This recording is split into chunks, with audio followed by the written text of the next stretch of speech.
So here I am under my 407 coupe, and I had it deadlocked. So basically what I did was to unscrew two bolts that I'm showing in a few minutes, and then this cover just pulls off. You can see that cable. Let's see if I can reach it. That cable.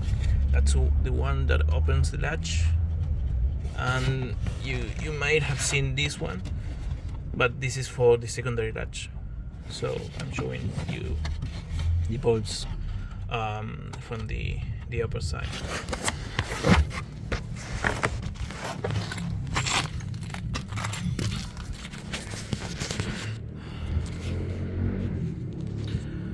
So this is covered up like this, so you cannot reach the cable, but you can screw those